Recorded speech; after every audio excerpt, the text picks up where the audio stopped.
Hello friends, welcome to Sivagiri channel. இன்றைக்கி வந்து பார்த்தீங்கன்னா, நம்ம வீட்டு முன்னாடி பகுதியில் இருக்கிற பூந்தொட்டிகளெல்லாம் எல்லாமே இறக்கி விட்டுட்டு க்ளீன் பண்ணுற விளாக் தான் வந்து பார்க்க போகிறோம். என்ட்ரன்ஸ் ஃபுல்லுமே நல்லா நீட்டாக க்ளீன் பண்ணி விட்டுலாம். அன்றைக்கி வந்து விளாகில் பார்த்தீங்கன்னா, லாங் வீடியோ விளாகில் வந்து கொடுத்துருந்தேன். செடிகளுக்கு வந்து க்ளீன் பண்ணுறதெல்லாம் பற்றி கொடுத்துருந்தேன். ஆனால் வந்து அதில் வந்து பெயிண்ட் அடிக்கிறத பற்றிலாம் சொல்லலை. தனியாக அதுக்குன்னு ஒரு வீடியோ கொடுக்குறேன் அப்படின்னு சொல்லியிருந்தேன். ரெண்டாவது பார்த்தீங்கன்னா, துளசி செடியுமே அதில் வைக்கிறேன் அந்த மாடத்துலலாம். இன்றைக்கி வந்து அதெல்லாம் வச்சு நீட்டாக ஒரு வீடியோ கொடுக்கலாம் அப்படின்னு சொல்லிட்டு தான் இந்த வீடியோவில் வந்து பார்க்க போகிறோம். பார்த்தீங்கன்னா, நம்ம ஊருக்கு போகவும் மணி பிளான்ட் செடியில் உள்ள இலைகள் எல்லாமே நல்லா வளர்ந்துருந்துச்சு. புல்லுலாம் நிறைய வளர்ந்து போயிருந்துச்சு. அதில் வந்து அடிக்கடி நம்ம வந்து அதை பராமரிச்சுக்கிட்டு இருந்தாலே பார்த்திங்கன்னா சரியாக வளராது. பார்த்திங்கன்னா, செடிக்கு மேலேயே நிறையா வளர்ந்து போயிருந்துச்சு புல். எல்லாத்தையுமே நல்லா நீட்டாக கட் பண்ணி விட்டுட்டு ஃபுல்லுமே நல்லா கட் பண்ணி அதில் வந்து நல்லா அடர்த்தியாக இருக்கிற மாதிரிக்கு வந்து வச்சு விட்டுட்டேன். இது வந்து பார்த்திங்கன்னா, உப்பு ஜார் வந்து நம்ம வீட்டில் வந்து உடஞ்சி போயிருந்தது லைட்டாக. அதை வந்து தூக்கி போட மனசே இல்லை. சரி, அது வந்து மணி பிளான்ட்டுக்கு வந்து வச்சு யூஸ் பண்ணிக்கலாம் அப்படின்னு சொல்லிட்டு வந்து வச்சுட்டேன். நிறைய பேர் சொல்லுவீங்க உடஞ்ச பொருட்கள்லாம் அதிகமாக வைக்கக்கூடாதுன்னு. என்னமோ அது வந்து தூக்கி போட மனசு இல்லை. அப்புறம் வந்து பார்த்திங்கன்னா, நம்ம செடி வாங்கும்போது அந்த பிளாஸ்டிக் கப்பு பிளாக் கலர் கொடுப்பாங்க இல்லையா, அதில் தான் அந்த மணி பிளான்ட் செடி வந்து வச்சு விட்டேன். நல்லா வந்து வளர்ந்துச்சு. நம்ம தண்ணி ஊற்றும்பொழுது பார்த்திங்கன்னா, அந்த உப்பு ஜாருக்கு கீழே வந்து தண்ணி ஃபுல்லுமே தேங்கிரும். அந்த ஈரத்திலே பார்த்திங்கன்னா, நல்லா வேர்லாம் நல்லா குளிர்ச்சியாக விட்டு நல்லா வந்து இலைகள்லாம் நல்லா பெருசாக வந்து வளர்ந்து போய் இருந்தது. அதெல்லாம் நல்லா நீட்டாக கட் பண்ணி விட்டாச்சு. மணி பிளான்ட்டை பொறுத்த வரைக்கும் நம்ம வந்து கட் பண்ணி விட்டால் தான் நல்லா வந்து இலைகள்லாம் நல்லா பெருசு பெருசாக வளரும். அப்படியே விட்டுட்டோம்னா அது வந்து அப்படி கொடி மாதிரிக்கே தான் படர்ந்து போகும். பவுலில் வச்சு நம்ம பார்க்கணும் அழகா அந்த மாதிரிங்கிறம்போது நம்ம வந்து கட் பண்ணி விட்டுட்டு இருந்தால் தான் நல்லா சூப்பராக இருக்கும். அப்புறம் பார்த்திங்கன்னா, எல்லா தொட்டியுமே இறக்கி விட்டுட்டு அதில் உள்ள காஞ்ச இலைகள் எல்லாமே எடுத்து விட்டுட்டு ஃபுல்லுமே சுவரு ஃபுல்லுமே கூட்டி விட்டுட்டேன். இந்த சைடு பார்த்திங்கன்னா, துளசி மாடம்லாம் வச்சுருந்தேன், புத்தர் சிலை எல்லாமே இறக்கி விட்டாச்சு. பூந்தொட்டிகள்லாம் பார்த்திங்கன்னா, ஊருக்கு போகவும் தண்ணீர்லாம் விட்டுருப்பாங்க போல். அது வந்து படிஞ்சு அப்படியே பாசி பிடிச்சி போயிருந்துச்சு. அது பார்க்கவே நல்லா இல்லாத மாதிரிக்கே இருந்தது. சரி, இன்றைக்கி வந்து எல்லாத்துக்குமே பெயிண்ட் அடித்து விட்டுடலாம் அப்படின்னு சொல்லிட்டு தான் இறக்கி வந்து க்ளீன் பண்ணி பெயிண்ட் அடித்து விட்டுட்டேன். நம்ம வீட்டோட என்ட்ரன்ஸ் பகுதியில் வந்து கொஞ்சம் நல்லா நீட்டாக இருக்கணுங்கிற பொழுது அந்த பாசி பிடிஞ்சி போய் அப்படி இருந்துச்சுன்னா கொஞ்சம் பார்க்குறதுக்கு நல்லா தெரியாது.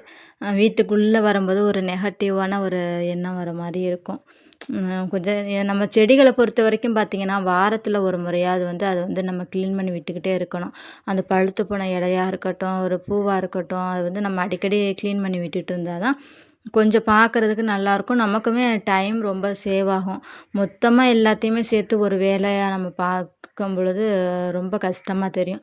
இதுவே வந்து வாரத்தில் ஒரு ஒரு டைம் வந்து சின்ன சின்ன வேலைகளெல்லாம் வந்து பார்த்து வச்சுட்டோம்னா நமக்கு வந்து ரொம்ப ஈஸியாக போயிடும் வேலை.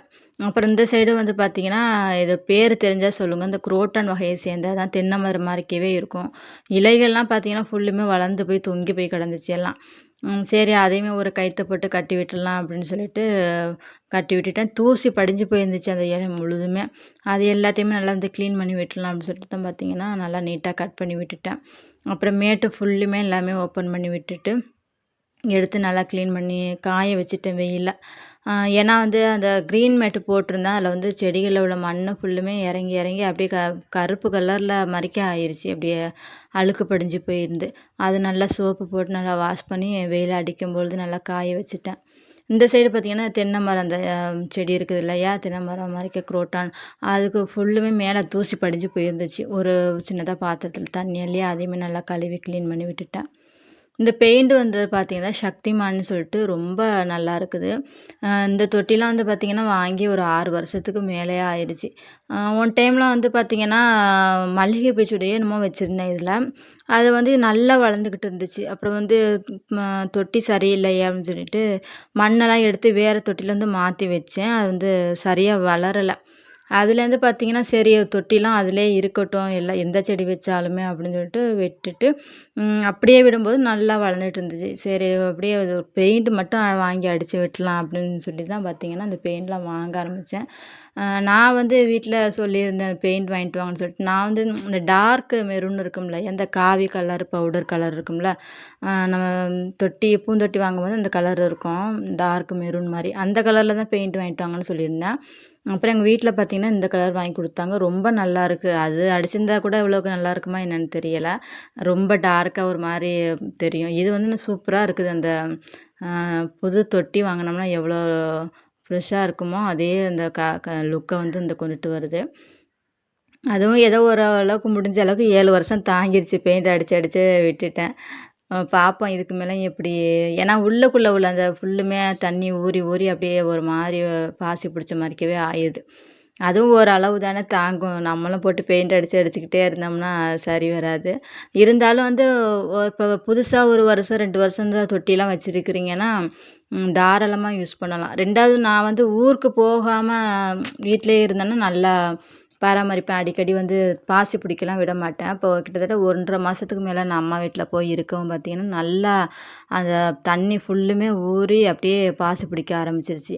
அதனால தான் இவ்வளவுக்கு வந்து தொட்டி வந்து கிரீனிஷா அப்படி ஒரு மாரி ஆறுனுச்சு. இல்லைன்னா இவ்வளவுக்கு விட்டுருக்க மாட்டேன். அடிக்கடி வந்து தொடச்சு தொடச்சு விட்டு நல்லா நீட்டா வச்சிருப்பேன். அப்புறம் பார்த்தீங்கன்னா, ஃபுல்லுமே எல்லா தொட்டிக்குமே நல்லா பெயிண்ட் அடிச்சு விட்டுட்டு எல்லா தொட்டியுமே எடுத்து வந்து மேலே வைக்க ஆரம்பிச்சுட்டேன். இந்த ஜன்னல் பகுதி வந்து பார்த்தீங்கன்னா, ஒரு டோர் மாரிக்கு ஜன்னல் செட் பண்ணலாம் காற்று விடுறதுக்குன்னு சொல்லி தான் வச்சுருந்தாங்க ஓப்பன் ப்ளேஸா.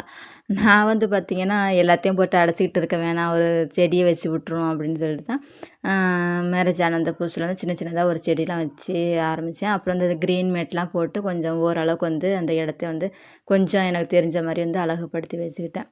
அப்புறம் மணி பிளான்ட் செடியும் பார்த்தீங்கன்னா, அந்த பவுலி ஃபுல்லுமே நல்லா க்ளீன் பண்ணி விட்டுட்டு, மணி பிளான்ட் செடிலாம் நல்லா அந்த கிளைகள்லாம் வளர்ந்தது எல்லாமே நல்லா நீட்டா கட் பண்ணி, நல்லா கொஞ்சம் அடர்த்தியா வர மாரிக்கு பார்க்கறதுக்கு அழகா இருக்கிற மாரிக்கு வந்து வச்சு விட்டுட்டேன். இந்த சைடு வந்து பார்த்தீங்கன்னா, புத்தர் சிலையில வந்து வச்சாச்சு. இது வந்து மீஷோல தான் வாங்கியிருந்தேன். ரூ. 100 ரூ. 150 ரேட் அவ்வளோக்குள்ள தான் வரும்னு நெனைக்கிறேன். ரேட் ரொம்ப கம்மியா தான் இருந்துச்சு. அப்புறம் கூழாங்கல்லாம் கொஞ்சம் இருந்தது. நம்ம கடல்லேருந்து எடுத்துகிட்டு வந்த கூழாங்கற்கள்லாம் இருந்தது. அது ஃபுல்லுமே நீட்டா அரேஞ்ச் பண்ணி வச்சாச்சு. சூப்பரா இப்போ பார்த்தீங்கன்னா, ஓரளவுக்கு எனக்கு தெரிஞ்ச அளவுக்கு நல்லா நீட்டா வந்து அரேஞ்ச் பண்ணி விட்டுட்டேன். உங்களுக்கு நான் பார்த்த வேலைகள் வந்து பிடிச்சிருக்கா இல்லையான்னு சொல்லிட்டு வந்து கமெண்ட்ல சொல்லுங்க. எந்த ஒரு பொருளுமே நம்ம பெண்கள் வந்து ஒரு அழகோட அந்த வீட்ட வந்து நம்ம வச்சுக்கும் பொழுது தான் ரொம்ப நல்லாயிருக்கும். அந்த இடமே நல்ல பாசிட்டிவான ஒரு வைப்ரேஷன குடுக்குற மாரிக்கே இருக்கும். உண்மையா இல்லையானுங்கிறத கமெண்ட்ல வந்து சொல்லுங்க. வீடியோ பிடிச்சிருந்துச்சுன்னா ஒரு லைக் பண்ணுங்க. மறக்காம சேனலை சப்ஸ்கிரைப் பண்ணிக்கோங்க. வீடியோ பார்த்த அனைவருக்கும் நன்றி.